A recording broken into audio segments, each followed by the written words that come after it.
Alright everyone, since I'm going to do 3 live streams today, I want you to do a little something for me. Show me the best salt that you have on the internet from crazy liberals hand-wringing about the election results, because I'm currently salt deficient, so I've got to ask around. You know, it's a group effort sometimes. I am going to have fun today. I imagine that Alan Lichtman is going to have a real one.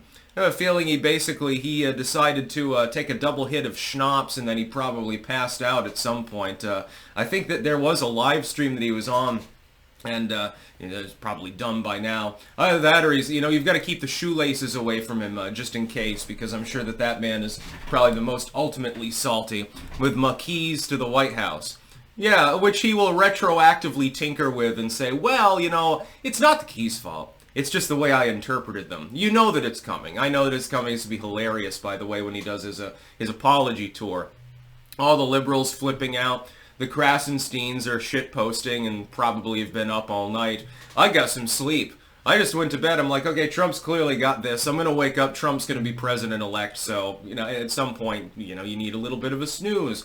Only got a few hours, but I feel highly energized. Could be all the caffeine, but, I digress. It's a great day, a wonderful day, a stupendous day. Yes, indeed, the only second person in U.S. presidential history to get a second term non-consecutive. He has truly cemented his place in history, Donald Trump has.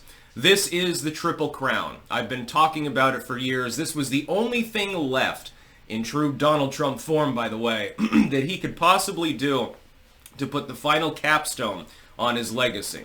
He already had everything. He already had the wealth. He's been a billionaire. He already had the influence, the fame. He's been on fucking TV and been part of celebrity spats and everything else. The Apprentice, all that shit back in the MTV era especially. And then he had the political power. There was only one last thing. One last jewel that he could encrust into the crown that is Donald Trump, and that was a second term as president. He managed to do it in fine form. He won the popular vote. It's a non-consecutive term, making it even more unlikely politically speaking. So he's done it all. There's no more mountains to climb for Donald Trump. I suppose that the only final capstone would be some major diplomatic success, like, reuniting Korea or creating peace in the Middle East. Good luck, by the way, at doing that. Basically, that's the only thing left that he's got to do.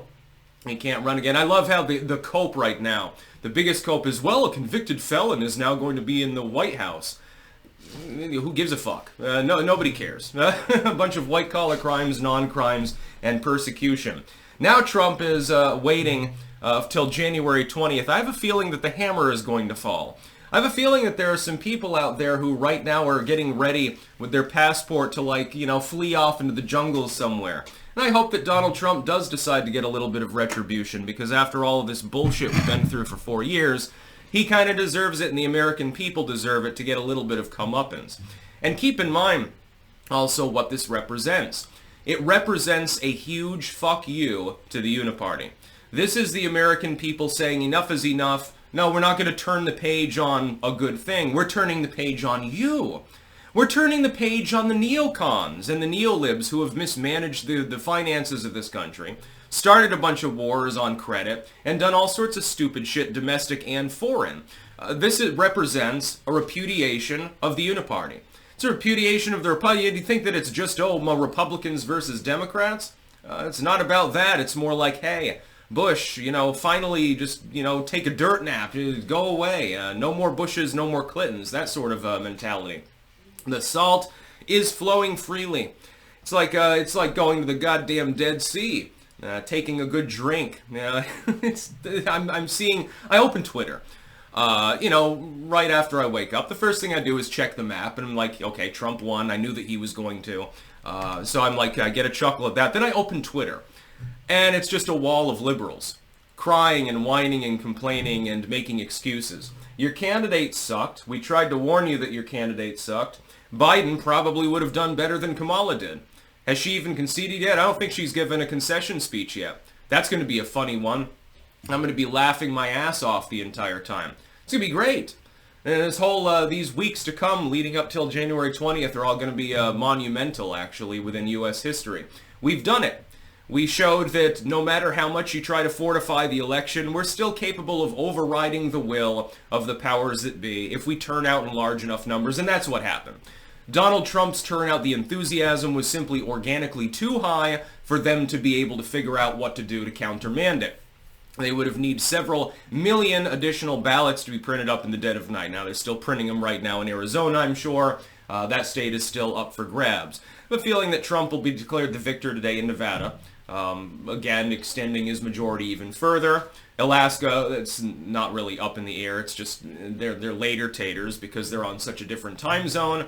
Maine will go for Kamala Harris, and then Arizona basically 10 years from now, we might know exactly how many votes were cast for which candidate. It might be a long time, so we're not really worried about that. In fact, again, the map looks basically the same as the one I drew up in my final prediction.